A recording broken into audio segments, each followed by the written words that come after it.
ഖത്തറിൽ മധുരപാനീയങ്ങൾക്ക് പഞ്ചസാരയുടെ അളവിനനുസരിച്ച് നികുതി ചുമത്താൻ നടപടിയുമായി ജനറൽ ടാക്സ് അതോറിറ്റി. ഈ വർഷം ജൂലൈ 1 മുതൽ രാജ്യത്ത് നിയമം നിലവിൽ വരും. പൊതുജനാരോഗ്യം മെച്ചപ്പെടുത്താനും ആരോഗ്യകരമായ ജീവിതശൈലി പ്രോത്സാഹിപ്പിക്കാനും ലക്ഷ്യമിട്ടാണ് നടപടി.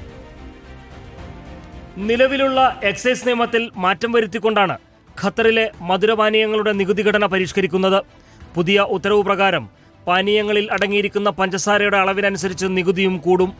നേരത്തെ പാനീയങ്ങളുടെ വിലയെ അടിസ്ഥാനമാക്കിയായിരുന്നു നികുതി കണക്കാക്കിയിരുന്നത്. ഈ രീതിക്കാണ് ജൂലൈ 1 മുതൽ മാറ്റം വരുന്നത്. സോഫ്റ്റ് ഡ്രിങ്കുകൾ, പഞ്ചസാര ചേർത്ത ജ്യൂസുകൾ എന്നിവയ്ക്ക് പുറമെ മധുരപാനീയങ്ങൾ ഉണ്ടാക്കാൻ ഉപയോഗിക്കുന്ന പൗഡറുകൾ, സിറപ്പുകൾ, കോൺസെൻട്രേറ്റുകൾ എന്നിവയ്ക്കും നിയമം ബാധകമാണെന്ന് ടാക്സ് അതോറിറ്റിയുടെ ഉത്തരവിൽ പറയുന്നു. പൊതുജനങ്ങളിൽ ആരോഗ്യകരമായ ജീവിതശൈലി പ്രോത്സാഹിപ്പിക്കുകയാണ് ഇതിലൂടെ ലക്ഷ്യമിടുന്നതെന്ന് ജനറൽ ടാക്സ് അതോറിറ്റി വ്യക്തമാക്കി. നികുതി വർദ്ധിക്കുന്നതോടെ ഉയർന്ന പഞ്ചസാര അടങ്ങിയ ഉൽപ്പന്നങ്ങളുടെ ഉപയോഗം കുറയുമെന്നാണ് വിലയിരുത്തൽ.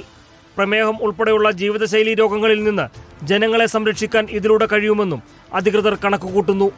പാനീയങ്ങളിൽ പഞ്ചസാരയുടെ അളവ് കുറയ്ക്കാൻ നിർമ്മാതാക്കളെ പ്രേരിപ്പിക്കാനും ഈ നീക്കം സഹായിക്കും.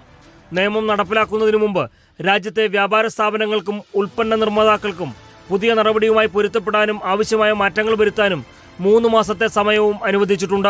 എക്സൈസ് നികുതി ബാധകമായ ഉൽപ്പന്നങ്ങൾ കൈവശമുള്ളവർ സ്റ്റോക്കിന്റെ വിശദാംശങ്ങൾ ജനറൽ ടാക്സ് അതോറിറ്റിയെ അറിയിക്കണമെന്നും നിർദ്ദേശത്തിൽ പറയുന്നു. ഔദ്യോഗിക പ്ലാറ്റ്ഫോമായ ധരീബ പോർട്ടൽ വഴിയാണ് വിവരങ്ങൾ കൈമാറേണ്ടത്.